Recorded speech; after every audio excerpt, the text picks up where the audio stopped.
Let me ask you something. When you were in school, what did they teach you about Africa? Jungles, maybe? Poverty? Tribes with spears? A continent that was waiting to be discovered by people who came from somewhere else. That is what most of us were taught. That is what most history books still say. But what if I told you that while Europe was living in mud huts, burning people alive for reading books, struggling through what historians literally call the Dark Ages, there was an empire in West Africa so wealthy, so educated, so advanced that the scholars of the entire world were making the journey there to learn, not to teach, to learn? What if I told you that this empire had a university that was functioning 600 years before most European universities existed, that its king was so rich that when he simply walked through Egypt on his way to Mecca, he accidentally destroyed their economy, and it took them 12 years to recover, that this empire had a constitution, a written system of laws and human rights, at a time when most of the world did not even have the concept. His name was Mansa Musa. His empire was Mali. And history buried this story so deep that most people reading about it today feel like they are hearing it for the first time. Welcome to Forgotten Empires. If nobody ever taught you about Mali, stay until the end, because by the time this video is finished, you will understand exactly why they did not. Every great empire begins with one extraordinary person. For Mali, that person was a boy who could not walk. His name was Sundiata Keita. He was born around 1217 in a small Mandinka kingdom in what is now the country of Guinea. His mother was the second wife of the king. His father had many sons by other wives, stronger sons, healthier sons, sons who could stand and walk and run. Sundiata could not. For the first 7 years of his life, he crawled on the ground. His legs refused to carry him. The other wives of his father mocked his mother openly. They said her son would never amount to anything. They said he was cursed. And then one day, something happened that nobody expected. The young boy, who had never stood, grabbed an iron rod from a blacksmith's forge, and he stood up. Not slowly, not carefully. He stood up, and the iron rod bent under his grip, and from that moment nobody laughed at Sundiata Keita again. He grew up to become a warrior, a strategist, a leader who understood people the way a river understands the land it flows through.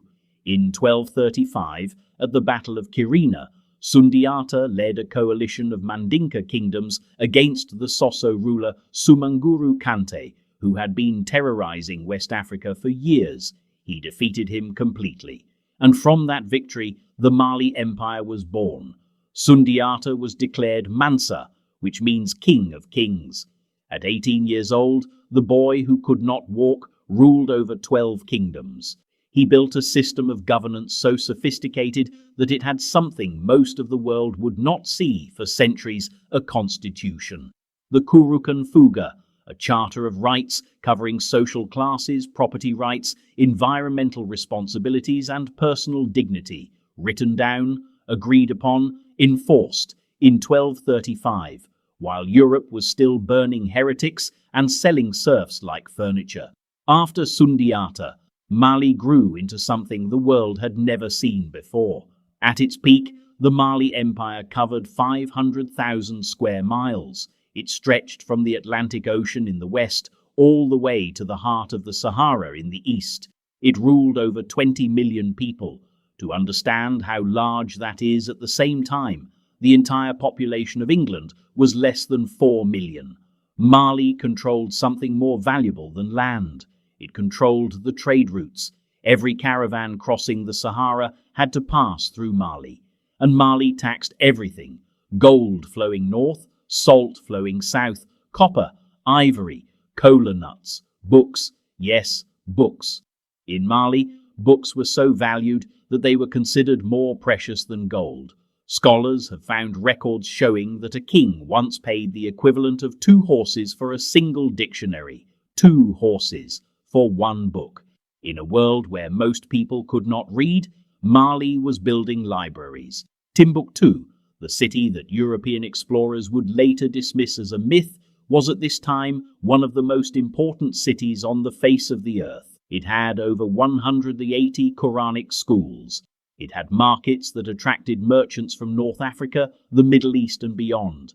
It had a university, the University of Sankore, with 25,000 students studying law, medicine, mathematics, astronomy and history.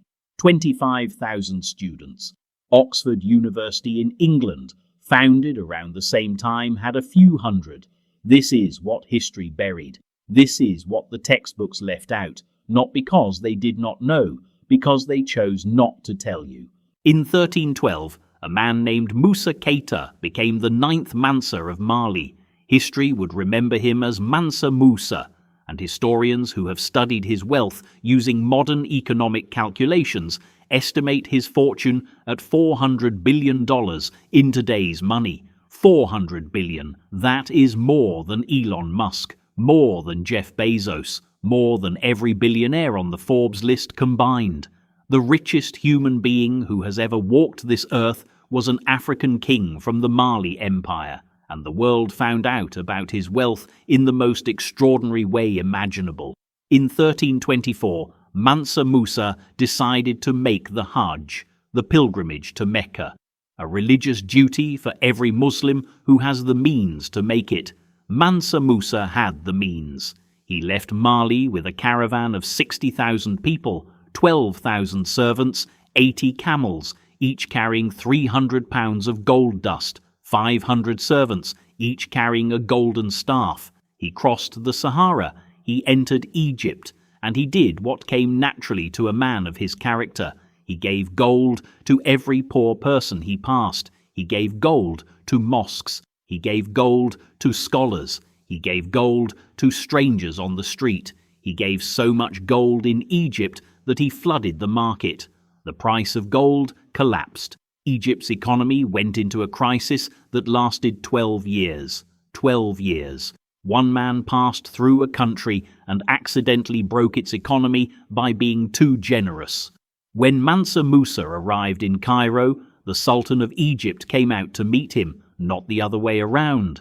The Sultan of Egypt, one of the most powerful rulers in the world, came out to greet an African king because he understood that the man arriving was richer and more powerful than him. By 1375, European mapmakers had added Mali to their maps. In the Catalan Atlas, one of the most famous maps in history, Mansa Musa is shown sitting on his throne holding a ball of gold, an African king, on a European map, depicted as the most powerful man in the world. That image existed. It was in European libraries, and somehow, when they wrote the history books, they forgot to mention it.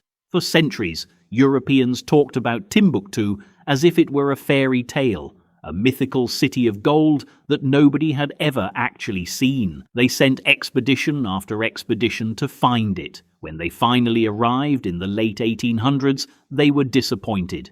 They found a dusty desert town, no streets paved with gold, no gleaming towers, and so they wrote it off as a legend, a myth, an exaggeration.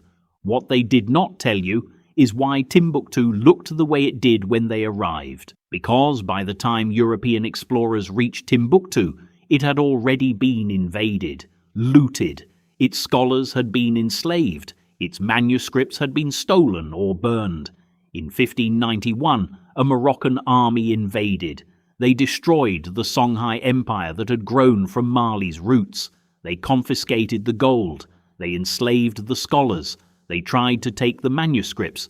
Families in Timbuktu hid hundreds of thousands of manuscripts in their walls, under their floors, in desert caves. They risked their lives to protect them. And those manuscripts, when they were finally uncovered and studied in the 20th and 21st centuries, revealed something that rewrote history.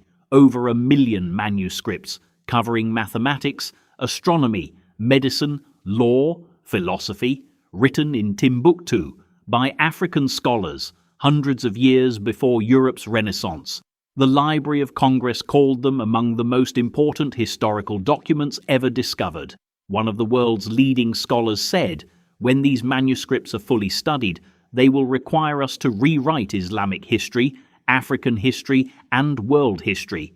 They are still being studied today, and still, most people have never heard of them. So why did they lie? That is the question you are asking right now, and it deserves a straight answer. The Mali Empire peaked in the 14th century. By the 17th century, it had declined, invaded, divided, weakened by internal conflict, and right at that moment, the European powers arrived in force. The slave trade needed justification. Colonialism needed justification. Taking an entire continent's resources needed a story that made it acceptable. And the story they told was this: Africa has no history. Africa has no civilization. Africa was waiting to be saved. You cannot enslave a civilization that built universities. You cannot colonize a people who had constitutions when your own ancestors were still burning witches. So they did not teach it. They did not include it in the textbooks. They let Timbuktu become a joke, a word people use to mean the middle of nowhere, when it was once the center of the entire world's knowledge. They called Mansa Musa's wealth an exaggeration. They called Mali's universities a myth.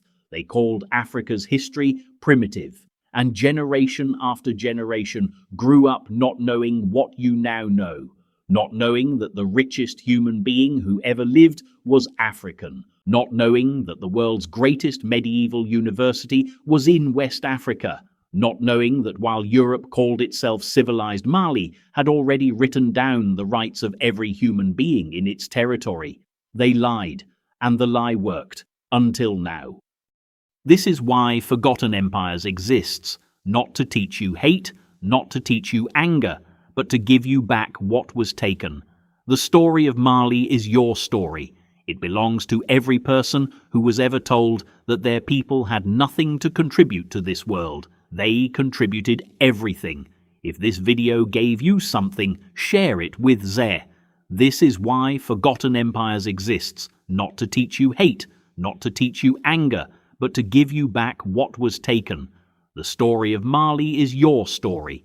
It belongs to every person who was ever told that their people had nothing to contribute to this world. They contributed everything. If this video gave you something, share it with someone who needs to hear it. Subscribe to Forgotten Empires and turn on your notification bell. Every week, we bring back a story they buried. See you next time. Owe me one who needs to hear it. Subscribe to Forgotten Empires and turn on your notification bell. Every week, we bring back a story they buried. See you next time.